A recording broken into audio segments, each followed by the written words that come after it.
Hi, everyone. My name is Anastasia. I am the Executive Director for Navigate STL Schools. I go by Staci, and I am here with Miss Kimberly Townsend. Kimberly, tell us about yourself and your title. Hello. Thank you so much for having me today, Staci. Kimberly Townsend. I'm the founder and executive director of the Leadership School. Awesome, Kimberly. So, we ask everyone this question. Tell us a little bit about your personal K 12 journey. So, elementary on up to high school.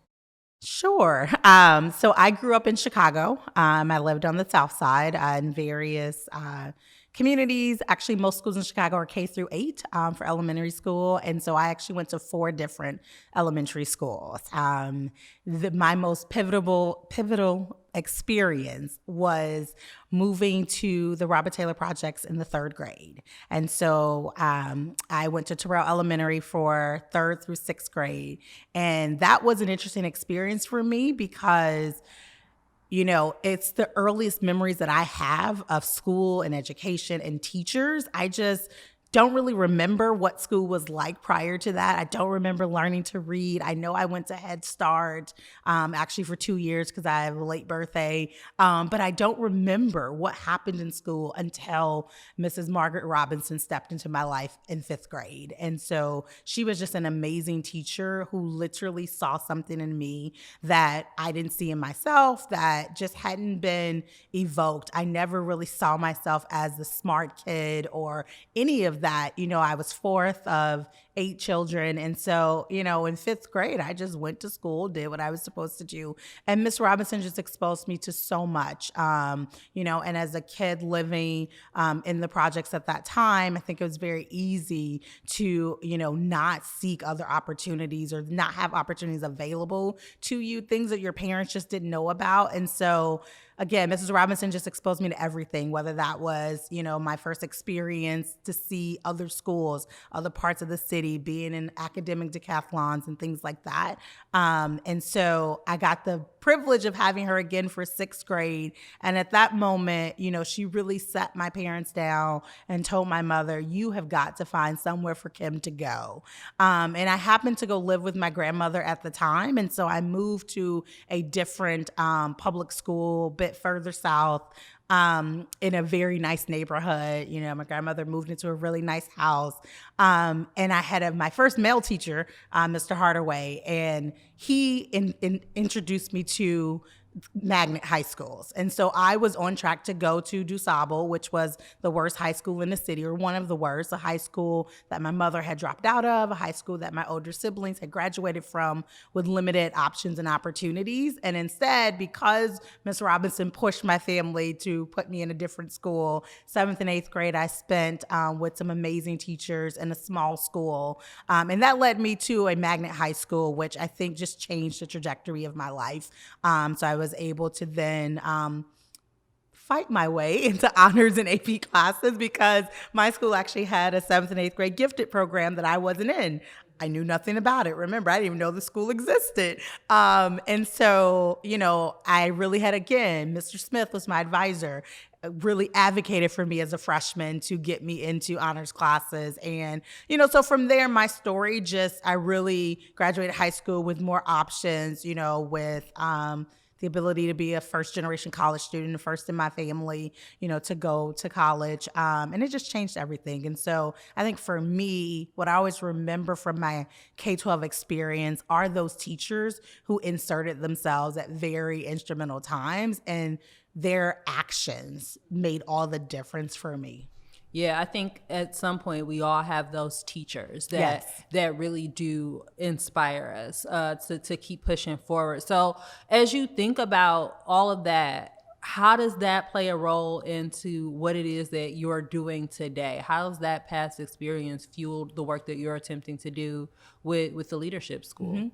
Sure. I think that the impact of teachers caring about not just, are you learning? Are you getting the grade? Did you master this content? But what are your dreams? What are your aspirations? What are seeing things that you're good at and helping you to develop those is something that my teachers really did for me. And I think, I've had the privilege of working in traditional district public schools, in a charter public school, and in a private independent school here in St. Louis. And so all of these different experiences, along with my own background and experience, has really led me, to this place of understanding how important it is that students have agency, that they are empowered to really be in the driver's seat. When I went to a private school, I think that was a huge shift for me from what it looks like to structure a student's day and, have the best intentions, but laying out and dictating what kids do, how they move, and how they do everything. And here I was in this space where there was so much freedom. There was just so much freedom. And I think for me, I just realized that some kids have access to that and some don't. And even in that great setting, not all kids could live out that freedom, could be their authentic selves, could show up in certain ways. And so what we're trying to do at the Leadership School is ensure that it's a space where kids are centered, where their needs are centered, where their ideas are centered, and where they can, show up and be seen as more than just numbers on a page and what proficiency did we get to. Mm-hmm. So you mentioned you're founding this school, and that's like you're founding a charter school, Yeah, which there's so many misinterpretations and negative connotations. So what would be the biggest thing that you want to clear up about charter schools for people in the community, and what do you think it is that they should really know about them? I think the first thing that I want people to understand is that charter schools are public schools. And so charter schools are public schools, meaning they are open to all of the children in a particular community, wherever that school is designated, right? So there's open enrollment. They're available to families. I've heard people say things like, well, in a traditional district, you can go to the board or you can talk to people and you can complain. Charter schools are public schools. They're transparent. They're open. You can come to board meetings. You can complain. You can ask the questions that you need to ask. And so I think that's one thing that I want people to understand. And the second would be just how the structure and accountability works. And so what we often hear are people saying, well, charters aren't held accountable. They can just do whatever they want. And that's not exactly how it works. Charters do have autonomy for the program, right? So we have the opportunity to really think about the model that we're bringing to students and families. We can decide how we're going to structure the school day, for example, or if we want an extended school year, how we want to allocate teachers and resources. So there's some autonomy and decisions that we can make independent of the traditional district in how school happens, but the what and the outcomes are exactly the same. Our students take the same state assessments. They're held to the same standards. The same financial reporting has to be done to DESE, the State Department of Education. Everything about the back end is actually the same expectations. And so I think that's just the other thing that people don't always understand. So where do you think that these negative attitudes about charter schools come from? Well, I think when people don't have all the information, they sort of fill in the gaps for themselves. And so I think it's more of people looking to understand, or maybe if charters haven't been where they live or they haven't had experience with them, they just don't always know what the facts are. And so I think that's really what it boils down to. Do you think that national politics plays any role in the attitudes that local people have toward charter schools here in St. Louis? Sure. I think that, what's happening across the country and national politics plays a role in pretty much everything. We can say that we're not affected and we're just focused locally. I think there's a disconnect in this country that, from the very foundation, schools were not a priority in the federal government. And I think that's something people don't always understand. Schools and education is not written into the Constitution, right? And so it's always been about states and local control and what's happening at that level. And so we have this situation where we're trying to marry, federal expectations, whether that was No Child Left Behind or the Every Student Succeeds Act, and these different, focuses and mandates nationally on education, marrying those with like the fact that every state in this country does education differently, you get a lot of disconnect. And so I think, those national politics definitely play a role, because we have folks who, either campaign or talk about education as if it is up to the federal government to address. And it's not quite set up that way. And so it's it can be a bit confusing for people who don't understand it. I 100% agree.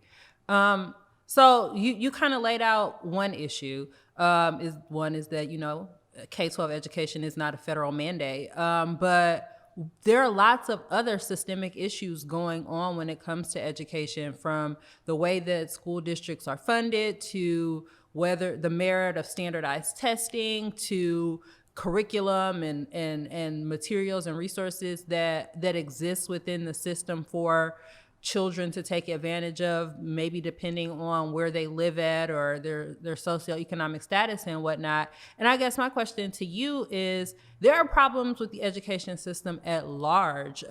So how can charter schools, who are potentially, the catchphrase is taking the money away or whatever, even though we know that that's not a factual statement, how do charter schools help to work to eliminate some of those problems directly and make positive impacts on parents and students? Mm-hmm. So what I think charter schools are able to do is to offer a different model. And so by offering that different model and different approach, we can bring parents to the table in a different way.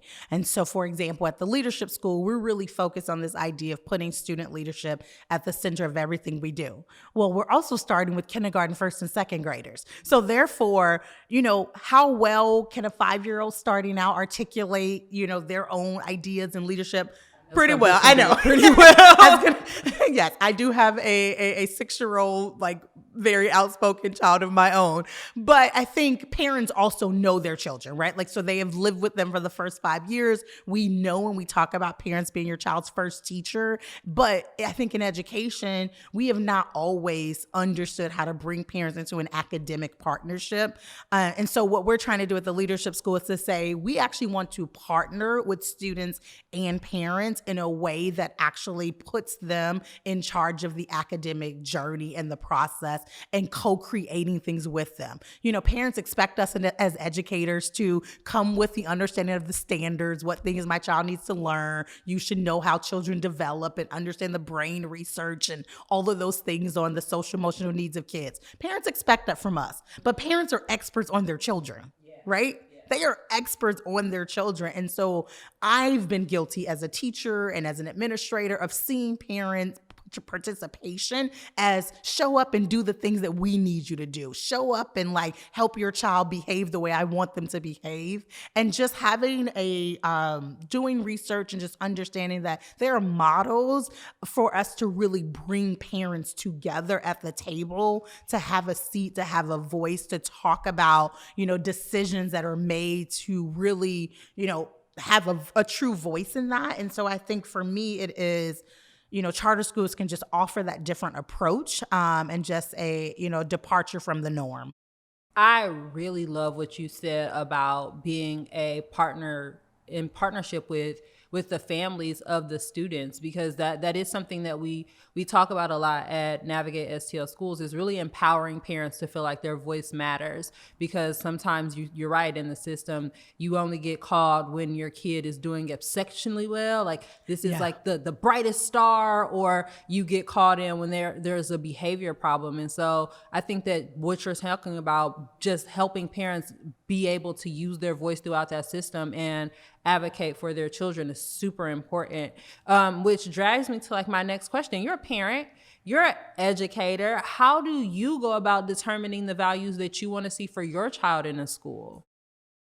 Well, so I think first of all, for us, it was really knowing our child, and so knowing, watching her, how she engages with adults, and because I work, my husband and I are actually both educators, but she's been in daycare since she was about 12 weeks old, and so watching her as she engaged with other adults and her teachers when she got to preschool, so we just knew our child, and so I think that it has to start there, has to start with parents being able to say, does my child need an environment where curiosity is embraced, where asking questions and wanting to, really push and say why and how and show me and what about this and here's my idea. Where is that embrace?